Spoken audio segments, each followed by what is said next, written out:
If I find out whoever wrote this manual, I'm going to put a contract on you. You having some trouble? Really, listen to this.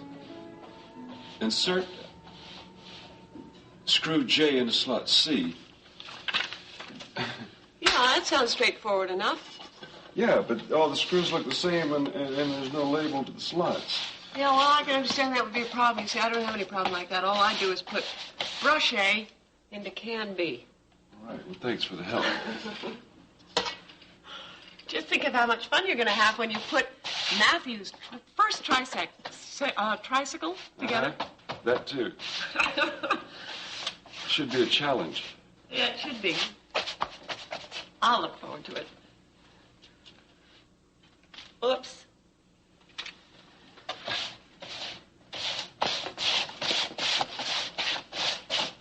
Got an idea. Why don't you put brush A down and give me a kiss on lips B? Think we can handle that without any instructions? I don't know. We can try. Okay, we'll give it a try.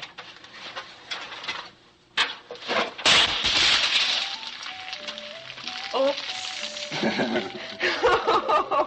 I think we need a little, remover, maybe?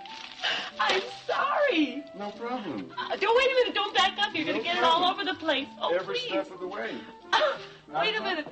Where are you going? You're going to get paint everywhere. I think I'm going to go up and change now. Okay, I got a real cute little flower pattern blouse you can get into. I've got my own, thank you. I'm sorry. Oh. Oh. Ugh. Yuck.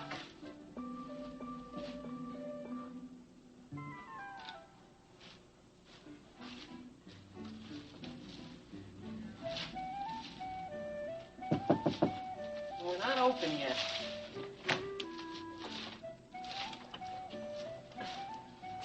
Oh, are you Mrs. Rachel Cory?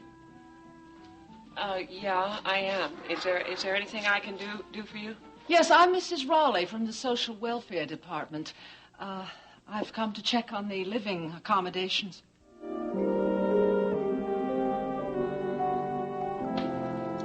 Do you want to finish this? What's the matter? Aren't you hungry? No, honey, I'm so worried about testifying today. I don't feel like eating anything. Now, come on, baby. You don't have anything to worry about. Well, I'm afraid I might say something that will hurt Blaine. I don't think you could do that. Well, but not on purpose. Look what Zachary Colton did to you. He twisted around everything you said. Look, I know, but today you're going to be testifying for the defense. And you can only ask you questions that Brian's already asked you. Well, I know. I mean, Brian explained all that to me, honey, but I'm still worried about what they might make me say. Baby, you know what Brian said. He said that he was only going to ask you questions that would help you explain to the jury what a good person Blaine was. That you just got trapped in a bad situation.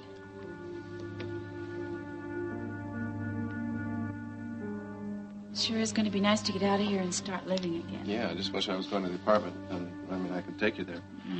All I want to do is go home and get back to work as soon as I can. Oh. What is this? Can you tell I haven't done this in a long time? Look out. Well, are you all set and ready to go home? Yeah, well, I can see I'm outnumbered. And with that stubborn Holloway streak you both have, I know I'm not going to win this argument.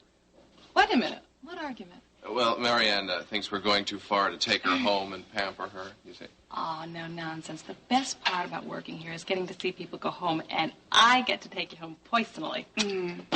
Listen, I can walk you downstairs. No, you get back to work. Oh, come on. One Holloway helper is enough. All right. Well, thanks for the ride. I'll see you. Okay, bye-bye. Hey, you all right? Yeah, I'm fine.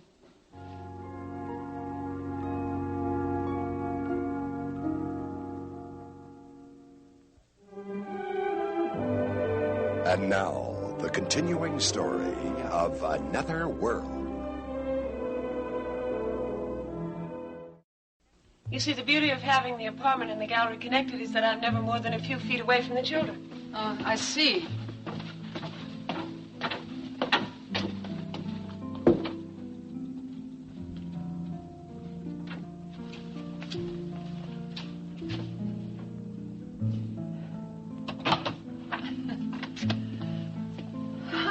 Well, how many bedrooms are there in this apartment? Three bedrooms. There's one for Matthew and one for Amanda, and then I have my bedroom. Well, it certainly must be difficult trying to run a business and raise small children. No, I don't think it's impossible at all. You see, the beauty of it is with my job, I can be right with the children all the time. Oh, Mrs. Raleigh, this is Mitch Blake, my business partner. Oh. Miss Raleigh, how are you? Nice to meet you. Mr. Blake? Mr. Blake is also the father of Matthew. Oh, I see. And he lives here with you and the baby? No, he doesn't live here. Oh, no, we were working downstairs in the gallery. There was an accident with some paint, so I was just up here cleaning up, that's all.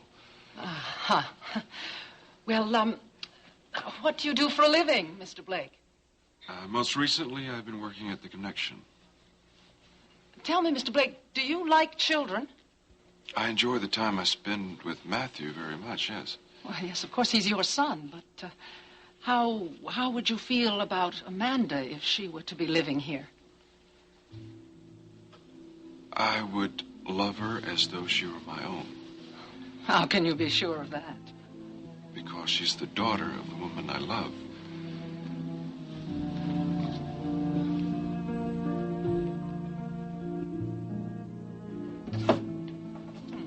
Hello, dear. Dad, hi. I just stopped by to see how and where Marianne is. Well, you just missed her. Kid just took her back to the apartment. Oh, I'm sorry. How is she? Well, naturally, she's disappointed about losing the baby, but physically, she's doing just fine. Well, that's good. I'm sure she'll recover completely in time. I hope so. I know how much she and Rick wanted this child. Yes. The loss of a child is a tragic thing. Tell me about it. It's happened to me twice. Alice, what a terrible thing to say. You're not losing Sally in any sense of the word. I'm sorry. You know, I was thinking about stopping in to see her a little later. I tried to call earlier, but, they don't have a phone yet. Alice, take my advice. Let her gain this experience. She's going to make a lot of mistakes, but it'll be good for her. It'll help her to grow. So don't go see her, please. Well, she is still my daughter. I know, and you're still my daughter. How would you like it if I went around checking up on you all the time? Well, I'm not checking up on her, Dad. I'm just concerned about her. You can't stop me from feeling that way. Well, of course, you have a perfect right to be concerned, but just give it a little time. Just stay away for a while. Just stay away from her. I suppose you're right. I know I am. I really do miss her, though. And I'm sure she misses you too, dear. But just give it enough time for her to realize it.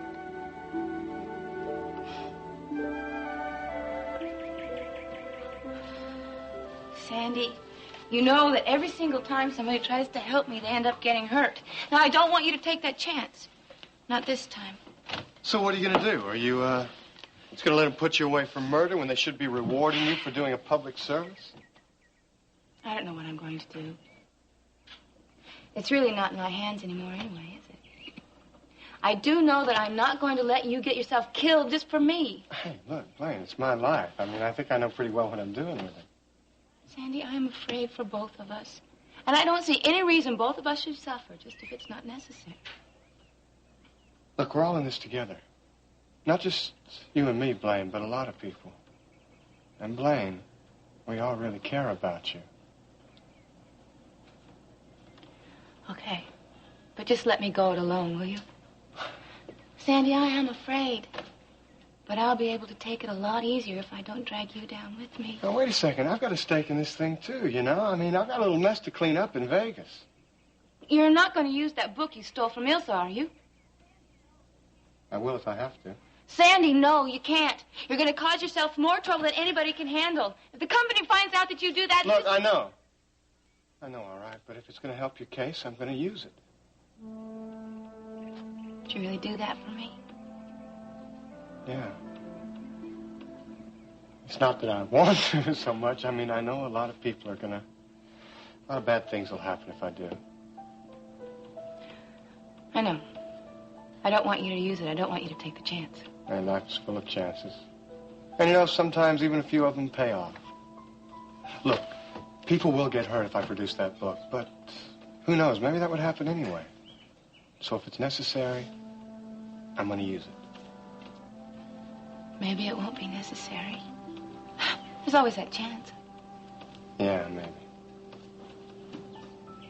Thank you, Sandy.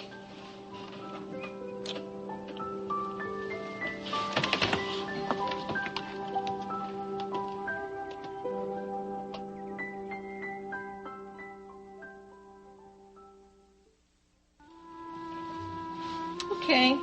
There's your tea. What is this, an airline? About the only thing you don't have for me is a seatbelt. Look, I'm fine. Would you just sit down? You're driving me crazy. Okay. Marianne, did you get a chance to talk to Rick? Yeah.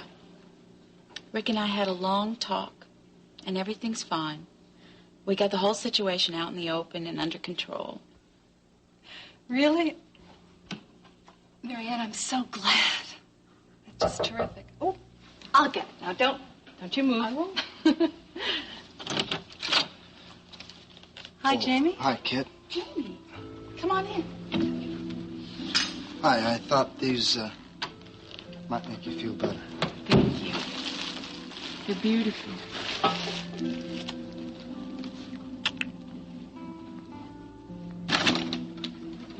I hope you don't mind waiting here by yourself. Clarice will be back from the courthouse pretty soon. But I gotta get back to work. Use every penny I can get my hands on. Well, don't tell me Clarice is starting to charge you rent now. Then you're bound to find out about this sooner or later, so I might as well tell you. I moved out of here. I got an apartment of my own. Well, that does change things, I guess. How do you make ends meet? I manage. Well, yeah, but how? I said I manage. Well, maybe you should get a roommate. I already have one. You even know her. Sally Frame. Yeah, I remember her. Yeah. You even told me what a good influence she was. That didn't mean you had to move in with her. I suppose you two are going to get married now? Yeah. Well, just think it over good before you do anything foolish.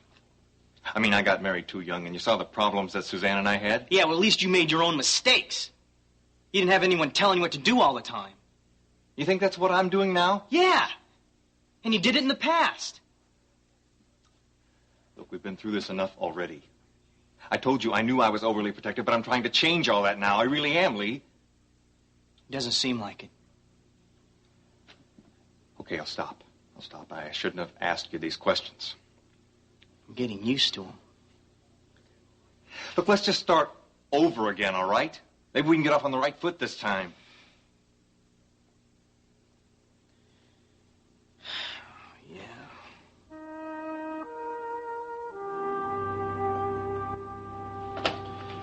Now, Dr. Delaney, I understand that you were the doctor on duty when Blaine Ewing was brought into the hospital. That's correct. Now, could you briefly describe the situation for the court? Of course.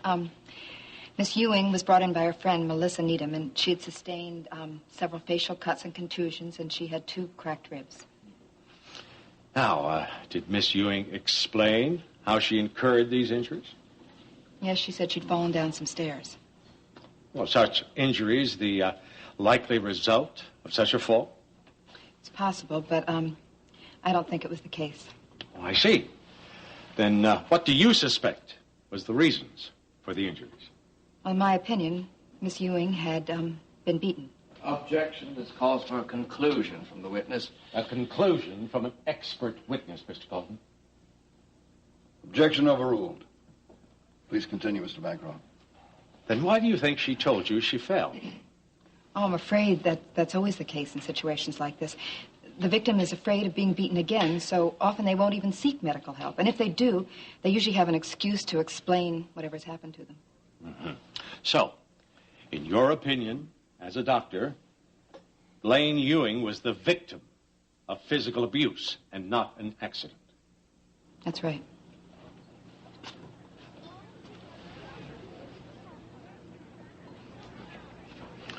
I have no further questions from this witness, Your Honor. Mr. Colden?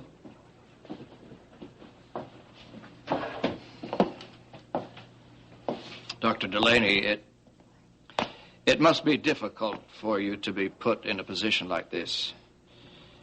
I don't understand. Well, what I mean is it must be difficult when a patient doesn't even tell the truth to her own physician.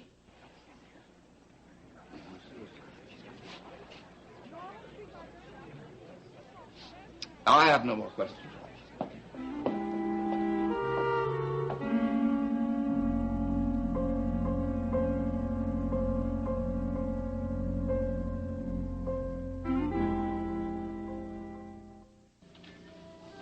So, are you sure you're all right? Yeah, I'm fine. But if it hadn't been for you, who knows what might have happened. I mean, I could have passed out and nobody would have found me for hours. Jamie, I'm very glad that you were there for Marianne. So am I. Well, I guess I'd better be going. I just wanted to make sure that you were in good hands. Jimmy, you know you really didn't have to come by, but I'm really glad you did. Thank you. You're welcome. Yes, thank you for your help, Jamie. Jamie, are you sure everything's all right with you? You look a little upset. No, upset? Well, I'm a little nervous. I have to testify at Blaine's trial today. Brian wants me to testify about Ken Steele. He worked for me at the Dock Project. Seems that he was hired by Jordan Scott to find Jerry, Blaine, and Sandy. Where is he now? He's dead. Yeah, they found his body right after Jordan was killed. Well, listen, I hope everything goes all right for you today at the trial. Oh, thank you. I just hope that Brian has enough evidence to...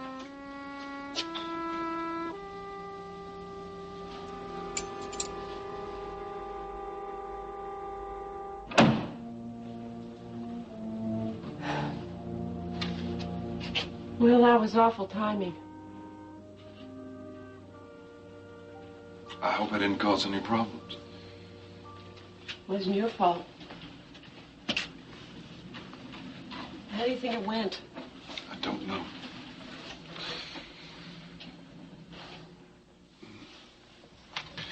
What did she say before I made my entrance? Well, she asked me all sorts of questions about how I thought I could run a business and take care of the children at the same time. Things like that. Well, if you told her the truth, then you haven't created any problems. Yeah, but suppose the truth isn't good enough. Well, nobody's going to love a child any more than you are. She also didn't seem very pleased with the long hours you keep. Well, I can't worry about that. We need the money. She's got no right to disapprove of that. I just don't want to lose Amanda.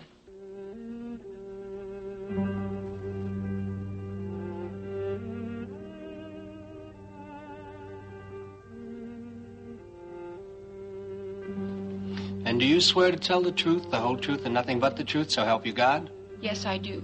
Please state your name and occupation. I'm Clarice Ewing, and I work at the Hair Affair Beauty Salon. You may be seated.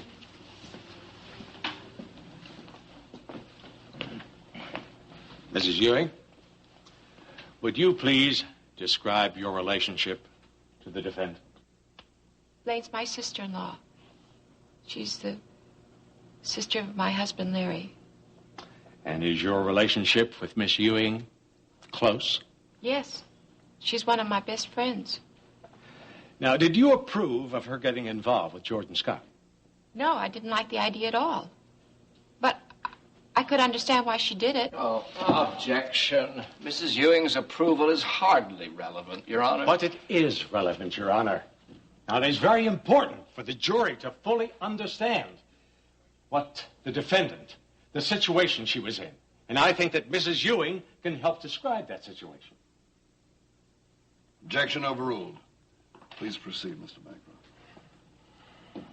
Now, could you explain what you meant by saying that you understood why Miss Ewing became involved with Jordan Scott?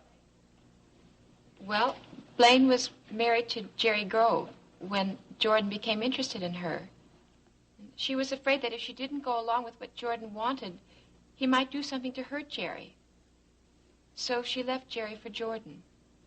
Did she love Jordan? No. She loved Jerry.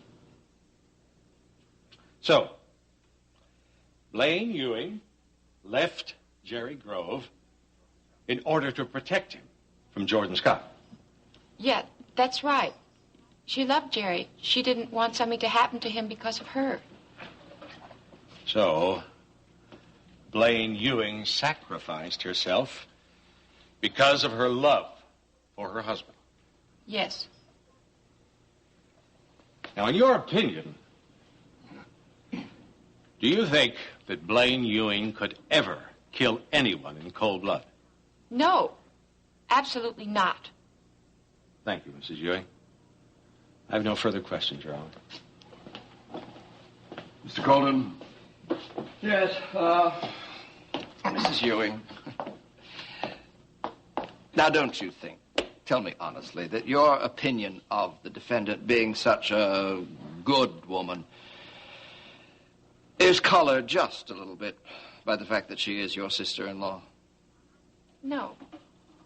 I mean, she is a good woman. She really is. Yeah, all right, thank you. I have no question.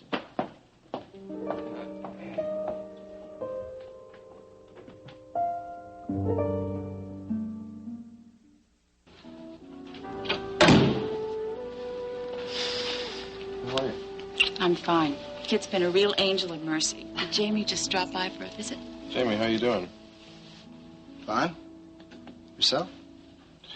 Oh, I'm fine. Just a little confusion over trying to figure out the Jordan Scott photographs. Oh, yeah. Any luck with finding out what was in that vial? No, I still can't figure out what the medication was. Hey, Rick, you look a little tired. Can I offer you a cup of tea? No, I think I'll just rest. Well, I guess I'd better be going.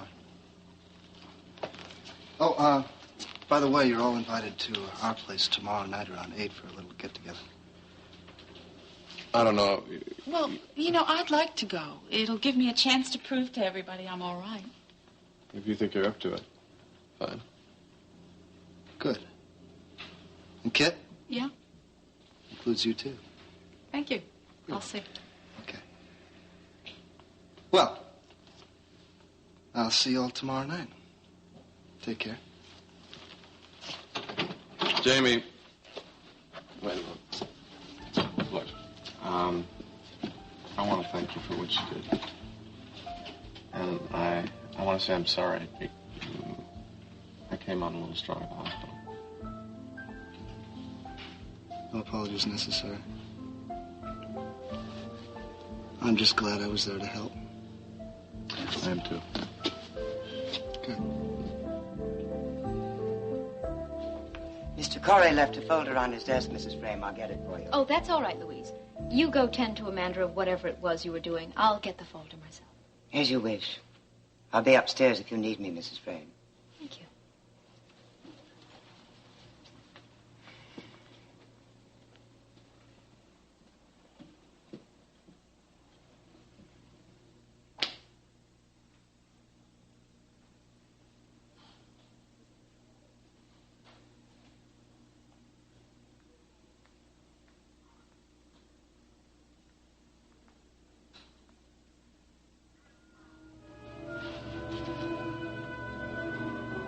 Sandy, darling, would you prepare the drinks? Your father will be here shortly.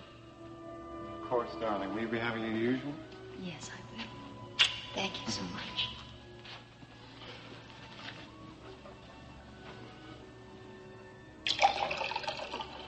Mr. and Mrs. Cory. Mr. Cory is here. Thank you, Louise. Oh, Matt, it's so nice of you to visit. Thank you. Anne, how nice it is to be in the old house again. And to know how happy my son and his wife are living here. And how's the new house, Dad? It's fine, son. Just fine. I would like to propose a toast to my son, Sandy, and his lovely bride, Cecile, and to the baby they will soon be having together.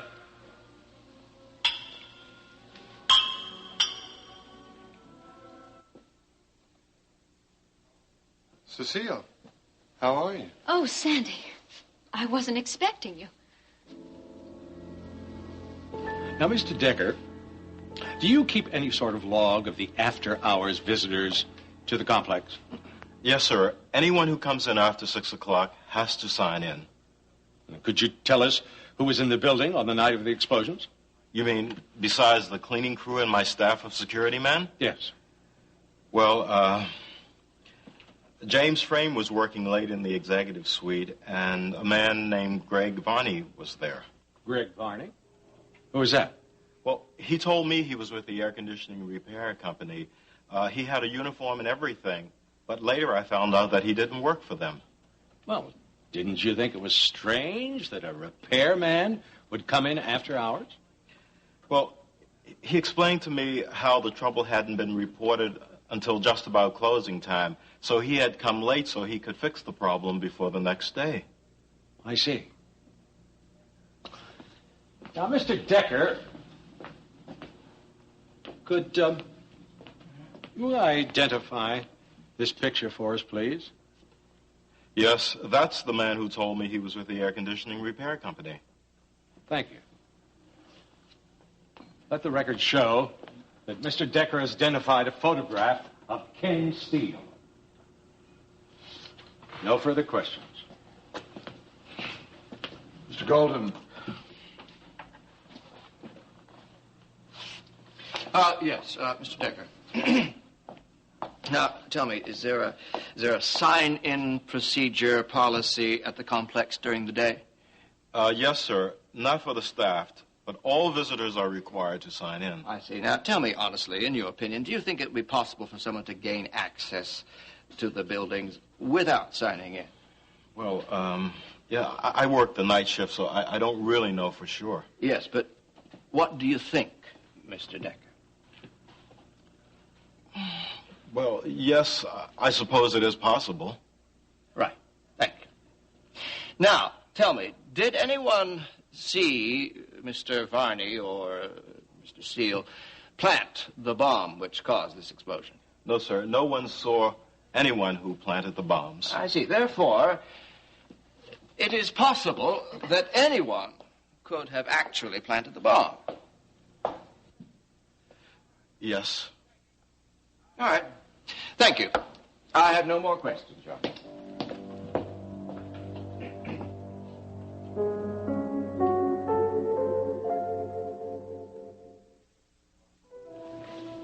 Are you alone? Yes. I just came by to pick up a folder that Mac had left for me. Sandy, this is a good opportunity for me to apologize for Jamie's behavior lately. Never mind, Cecile. It's okay. No, it isn't okay. I don't know what's gotten into him lately.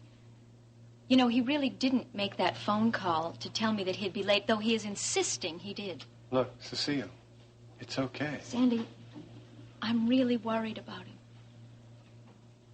Did you know that Marianne Holloway lost her baby? Yeah, I heard. Well, the truth is, and I wouldn't want you to tell this to anyone, it wasn't Rick's baby. It was Jamie's. Yes. And he's really taking the miscarriage very badly. It's upsetting him more than he'll admit. Wait a second, Cecile. Are you trying to tell me that Jamie and Marianne... Are you sure? Oh, yes, Sandy, I am. I mean, Jamie's practically admitted it. I don't believe this, really. Well, it's true.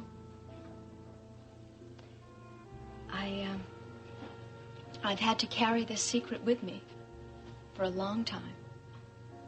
At first, it was really hard to take. But I have finally grown to accept it I mean, it did happen before Jamie and I were married, but still. Does Rick know about this? I don't know if Marianne's told Rick or not.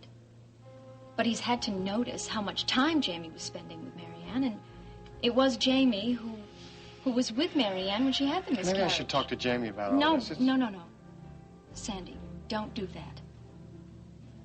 Jamie must never know that I told you that. Please don't mention it to him, Sandy. Promise me.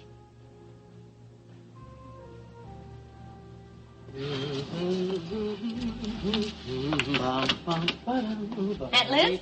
Oh, Alice, dear. How you doing? I'm just fine. How are you? Oh, I'm okay. I had a feeling we'd be seeing you over here. What makes you say that? Jim. Jim told me he thought you'd be checking up on Sally. Well, that's not what I'm doing here. Are you sure? Yes, but I wouldn't mind if you told me how she was doing. Well, great. Really great. We're all so proud of her work. I'm really glad. Do you want to say hello to her? She's in Cecile's office. No. I want to, but I won't. Good. Stout heart. Soft head. Well, if that's not the reason for your visit to the complex, what is? Well, I thought I'd see Mac. He's at a meeting right now. Oh, well, okay. Maybe I'll just wait.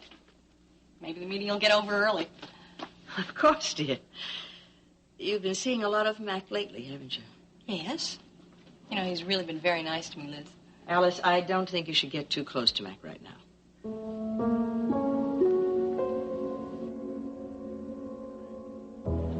Now, Mr. Frame, in the course of your work at the dock site, did you know a man named Ken Steele? Yes, he was employed as a foreman at the dock site.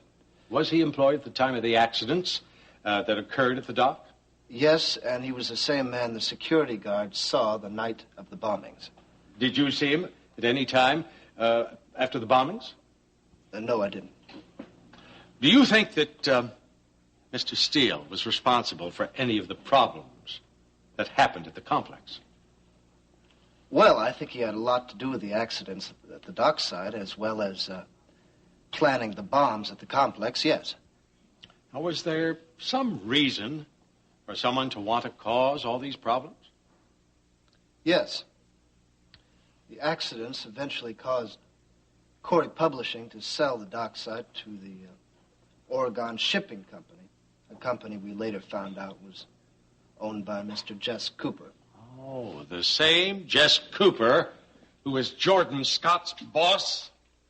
Yes, the same. Thank you. I have no further questions, Your Honor. Golden. Yes, Mr. Frame. Mr. Frame, you were solely responsible for the dock site projects at the time you just described? Yes. Right. Now, can you tell me, at any time while you were in charge, were you acting under the influence of chemical substances, drugs? Objection, Your Honor. This should have no bearing on the case. It has every bearing on Mr. Frame's perception of the events, Your Honor. You may proceed with caution, Mr. Golden. Mr. Frame, please answer the question. Yes. Yes, you were, for some of the time in question, under the influence of drugs. Yes. Then is it not possible, if you were, shall we say, not yourself, Mr. Frame, that it was your own irresponsible behavior that was causing these problems at the dock site? I know that Ken Steele was behind all the sabotage at the dock site. Sabotage? I believe the official police report has it down as accidents. Yes, well, I know better. Oh, yes, of course. You know better. In your cloudy, drug-induced haze, you can now point the finger at some poor foreman and blame him instead of yourself, in order to cover for yourself and not look so irresponsible in front of other people, especially your employer, Mr. McCory. Your Honor, I object to this outburst by the district attorney. I have no more questions. Well, I would like to redirect. Please. Please proceed, Mr. Bancroft. Now, Mr. Frame, when did Ken Steele leave your employ at the dock site? When I fired him. And when did this occur in relation to the events, the complex? It was after the series of sabotage. And accidents at the dock site. And in the relation to the explosion? The explosion occurred shortly after Mr. Steele was fired. And these are the explosions in which you were nearly killed. Is that not correct? Yes. Thank you, Jamie. That'll be all.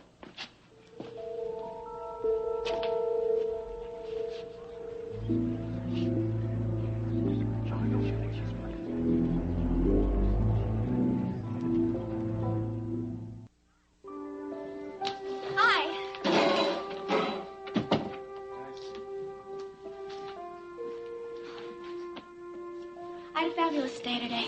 Only Cecile was gone for most of the day, so I had to do some of her work for her. It felt so good. I handled everything, and they trusted me. Can you believe it?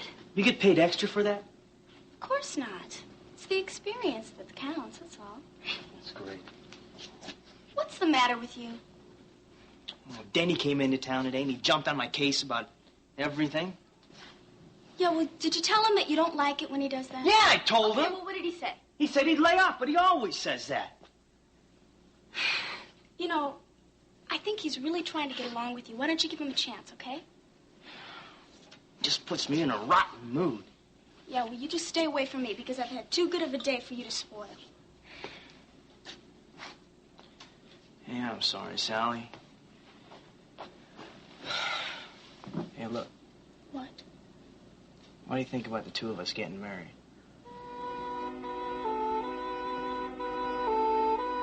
And so that wasn't enough. Mrs. Raleigh didn't like the fact that Mitch worked such long hours between the gallery and the connection.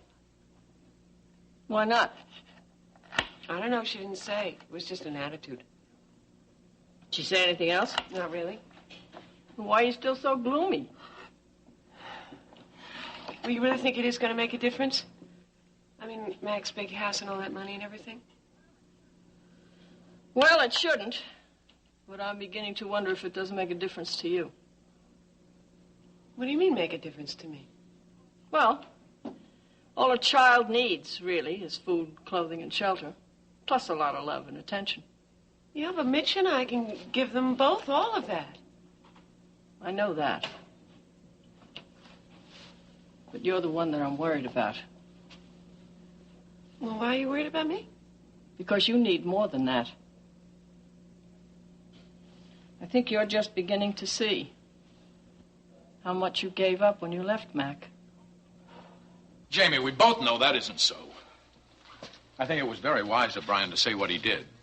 He's a smart lawyer.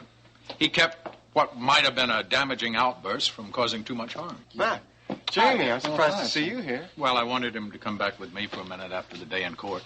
Oh. Well, you both just missed Cecile. Cecile? Yeah, she came by to pick up a folder she said that you'd left for her, Mr. Cory. Oh. Well, I guess I'll call her later. Well, I'm going up to see Amanda. Okay? Okay. Spend the night here if you want. No, that's okay. Thanks for your help, Mac. See. Yeah. So, pretty tough day on the stand today, huh? Yeah.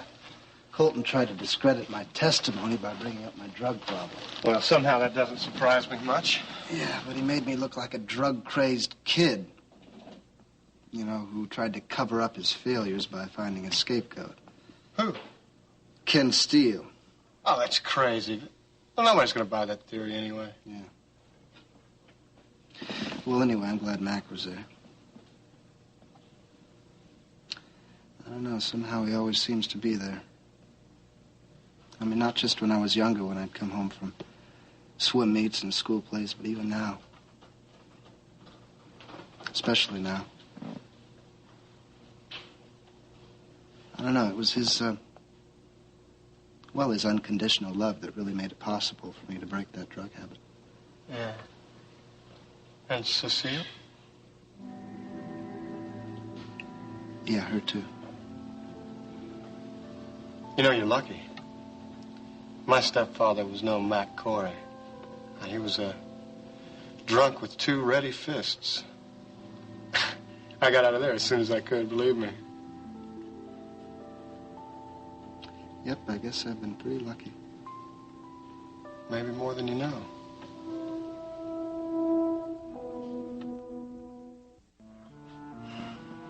So, sounds like it was really tough on the stand today. Cool. Listen, if you'd known that something unpleasant like that was going to happen, would you have told Mac about it ahead of time?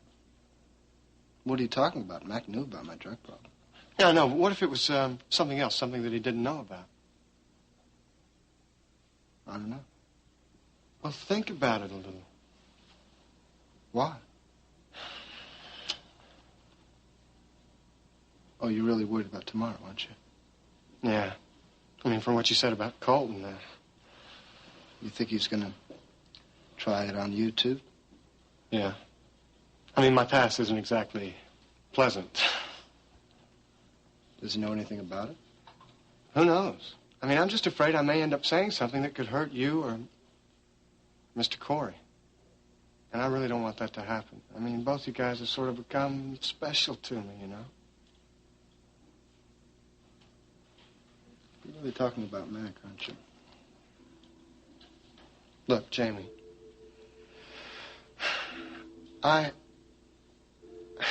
He's been so supportive of me. I just don't want to do anything that would hurt him. I mean, if I did, I don't think I could, you know. Then talk to him. You really think I should? Oh, well, of course you should. I mean, if there's one thing I know about Mac, he listens, he understands. Really, Sandy, talk to him. I guess maybe I'm going to have to do exactly that, huh?